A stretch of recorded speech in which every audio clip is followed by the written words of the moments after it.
မင်္ဂလာပါကျွန်တော်တို့စာမျက်နှာပေါ့နော်စာမျက်နှာစနစ်မှာပါရှိတဲ့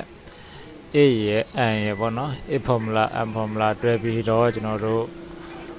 A ရဲ့ N ရဲ့ပေါ့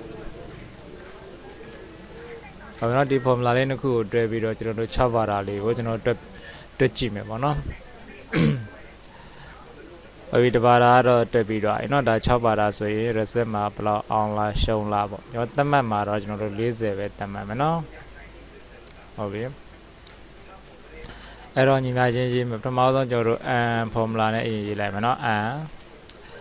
n logical 1 logical 2လို့ရှိရเนาะ n နဲ့ပဲတက်စီရေးတော့မယ်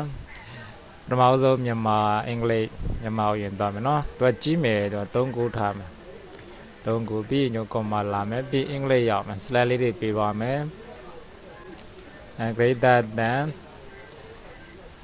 39ပေါ့เนาะသူလည်းကြီးမယ်3ခုเนาะအတိုင်းလေးပဲရေးပါမယ်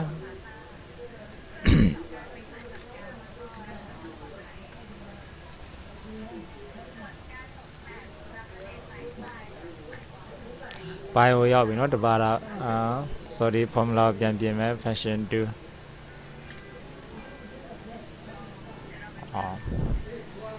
ဟုတ်ပြီအဲ့တော့ကျွန်တော်ဒီမှာ select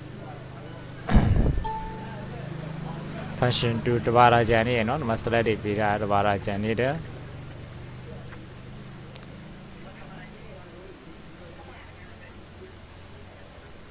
များလေးနဲ့ရွှေ့ပြလိုက်မယ်เนาะ G2 Gmail 3ကိုဒီတိုင်းလေးပေါ့ပြီးကျွန်တော်တို့ green လေးပိတ်ပေးမယ်ပြီးရင်ဒီတိုင်းလေးဆိုရင်ဒါ true ကိုဖော်ပဲပေါ့ပါเนาะအဲ့တော့တစ်ခါတည်းကျွန်တော် init တွဲလိုက်မယ်ညီမချင်းရဲ့နောက်မှာ a လေးထားရမယ်เนาะဟောပြီးရင်သူ့ရဲ့နောက်မှာ cursor လေးချပြီးတော့ကျွန်တော် comma လေးလာမယ်value to value forward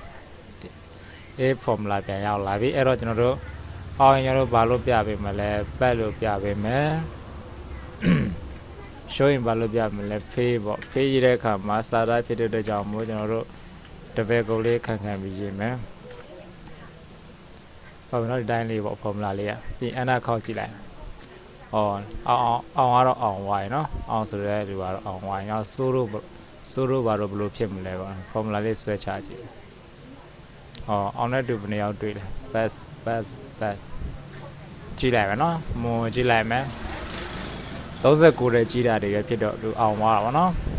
အောက်ကလူတွေကြည့်လိုက်မယ်ဒီမှာရှုံးတာဆိုတော့ဒီမှာအောင်နေတယ်ဒီမှာအောင်နေအော်ဒီမှာဒီပါတာရှုံးသွားပါတော့ဒီ physics မှာသူရှုံးသွားတယ်ဒီဘောတရားပါ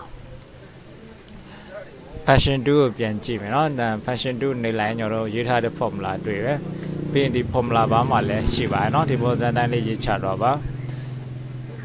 တော့ပြီးတော့စုစုပေါင်းရမှတ်တွေကြည့်မယ်ပေါ့နော်ညီမချင်းရေးမယ်စမ်းနဲ့လာမယ်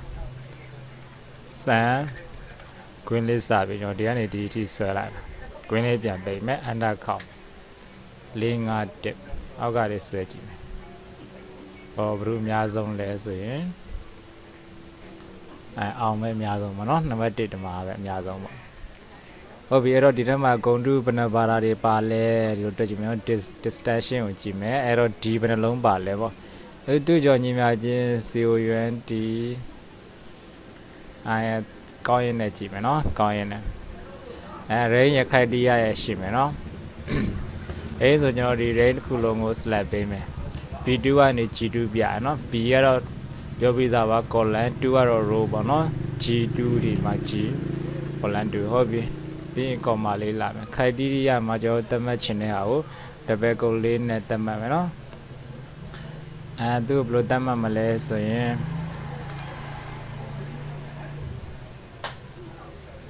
သူကိုကျွန်တော်တို့ကြည့်မယ်ကြည့်မယ်85ပေါ့နော်85တဲ့ကြည့်မယ်ဆိုရင်သူအောက်ဂုံထူးပေးမှဖြစ်တဲ့အတွက်ကြောင့်မို့ဒီထဲမှာဂုံထူးဘယ်နှဘာသာပါလဲကောင်းရင်နဲ့တွေ့မယ်နော်ဒီတိုင်းလေးကြည့်မယ်85ပေါ့အနာခောက်ချလာသူ3ဘာသာပါတယ်အောက်ကလေးကြည့်ကြည့်မယ်ဘယ်နှဘာသာတွေပါသူလည်း3ဘာသာနော်သူလည်း3ဘာသာသူကရှုံးမယ်ဒါပေမဲ့သူ3ဘာသာပါတယ်အဲ့တော့85ကျော်တဲ့ဟာတွေပြလိုက်ကြည့်လိုက်90သူဒီမှာအောင်သွားဒီမှာတစ်ခုပေါ့နော်ဒီမှာတစ်ခုပေါ့နော် ဘယ်ဒါကောင်းရဲ့ပါ function 2ပြန်နေမယ်နော်ဒီမှာနော် formula လေးကြည့်ကြည့်တော့ပါဒါ6ပါတာတနည်းပထမဆုံးက a ရဲ့ n ရဲ့တွေ့လားနော်ဟုတ်ပြီဒါပထမဆုံးက a ရဲ့ n ရဲ့ result ကိုတွေ့ကြည့်တယ် pi of p ပေါ့โอเคဒါကျွန်တော်တို့ base စာမျက်စာအုပ်ထဲက base စာမျက်နှာစနစ်ပေါ့နော်စာမျက်နှာစနစ်မှာပါရှိတဲ့အကြောင်းအရာပါအားလုံးအဆင်ပြေပါစေ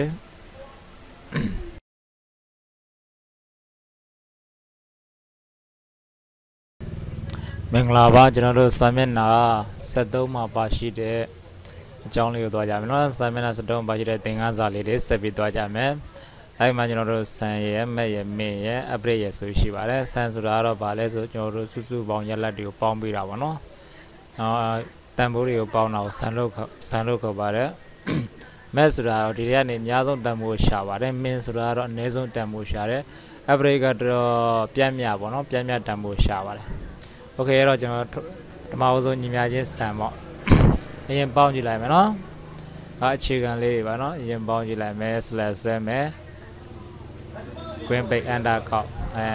1500တဲ့ဒါတွေပေါင်းရင်းရက်လာပါနော်ဒီအဲ့ဒါဘယ်တန်ဖိုးအကြီးဆုံးလဲပေါ့နော်အဲ့ဒါကျတော့ max နဲ့ရှာမယ်နော် maximum ပြောတာပါနော်ဒါကွင်းပြန်ပိတ်မယ်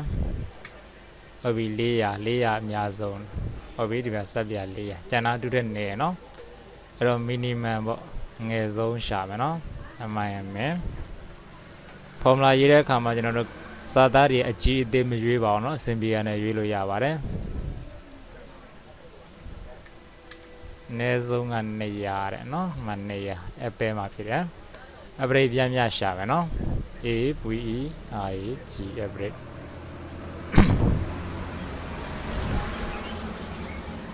ဒီအရာကောက်မယ် average က300ပေါ့နော် okay ဒီဟုတ်ပြီ average က300နော်ဟုတ်ပြီဒါတော့စာမျက်နှာ73မှာပါရှိတယ်ဆန်းရဲ့အမက်ရဲ့မင်း average ရဲ့ပေါ့နော်ဆန်းဆိုတာ total ပေါ့ပေါင်းချင်းရက်လက်တန်ဖိုးတွေ maximum အများဆုံးရှာတဲ့ minimum အနည်းဆုံးရှာတဲ့ average ကတော့ပြန်မြပါနော် okay ဒါတော့ပုံစံနမူနာလေးတွေပါဒါနဲ့လာသရန်တူတဲ့ဟာတွေကိုဒီလိုဟာလေးနဲ့ formula လေးတွေ function လေးနဲ့ရှာတတ်ပါစေဟုတ်ပြီနော်အားလုံးအဆင်ပြေပါစေ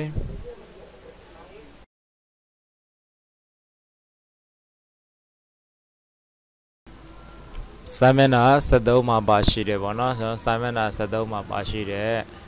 အဝင်တက်စင်းလေးလောက်ကြည့်ကြမယ်နော်သူရဲ့စီကံချက်ကကျွန်တော်တို့ဘောပင်လက်ရှိရေ1000ရှိတယ်စက်ပြတ်1000ရှိရနော်ဒါ1000တွေအားလုံးထည့်ထားတယ်ရေအတွက်ဥပမာတကယ်လို့ပစ္စည်းဝင်လာရင်ကျွန်တော်တို့ဒီမှာတစ်ခါတည်းပေါင်းရမယ်ဒါနဲ့တကယ်လို့ထွက်သွားမယ်ဆိုရင်ဒီတည်းကနေတစ်ခါတည်းနှုတ်ပါမယ်မနော်ဒီကွက်မှာဒါလည်းမှာ formula ရေးရမှာအဲ့တော့ရောညီမချင်းရေးမယ်အဲ့ဒီမှာ v2 ပေါ့နော် column b row 2မှာရှိတဲ့အတွက်ကြောင့်မို့ v2 ပေါင်းမယ်သူအဝင်နဲ့ပေါင်းမယ်နော်ပြီးကျွန်တော်နှုတ်မှာဒါထွက်နဲ့နှုတ်တိုင်းလေးပါ formula လေးကဒီအရာခေါက်ဟုတ်ပြီအောက်ကတွေကျွန်တော်ဆွဲချတာမယ်နော်လောဆယ်တော့1000နေပဲတကယ်လို့ဒီမှာဘောပင်ရနောက်ထပ်100ဝင်ခဲ့တယ်ဆိုပါဆိုအန်တာခေါက်လိုက်မယ်1100ဖြစ်သွားနော်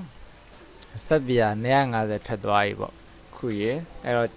လက်ရှိမှာ950ပဲကျန်မယ်ဒီတဘော100ပါဖုန်းပေရ1000ရှိတယ်သူမှစုစုပေါင်းအဲ့တော့ထွက်သွားတာ900ထွက်သွားတယ်ပေါ့နော်ခုရေ900ထွက်သွားတော့လက်ကျန်100ပဲကျန်မယ်နော်โอเคဒီတဘော100လေးပါဒါကျွန်တော်စောက်ထဲက pin number 73မှာရှိပါနော်အားလုံးအဆင်ပြေပါစေ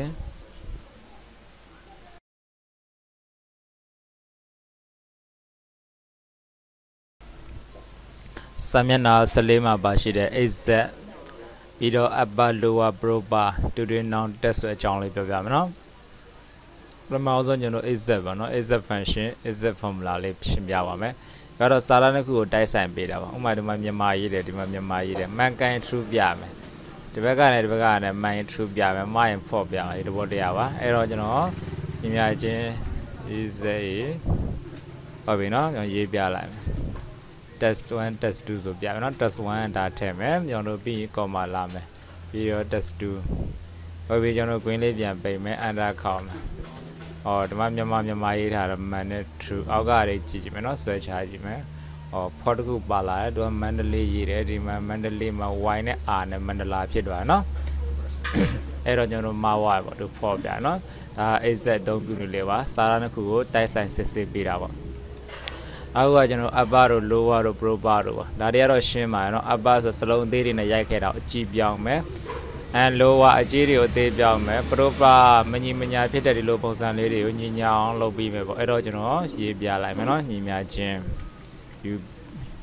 UB ဟုတ်ပြီ upper ပြီးရင်ဒီက test ဆိုထည့်နော်ဒီမှာတိုင်းလေးထည့်ပေးလိုက်မယ်ပြောင်းနေတဲ့ဟာလေးကို select ပေးလိုက်ပါပြီး enter ခေါက်ဟောအောင်ကွန်ပျူတာမှာအသေးနဲ့ရေးတာအကြီးပြောင်းသွားကဲအကြီးတွေကိုအသေးပြန်ပြောင်းမယ်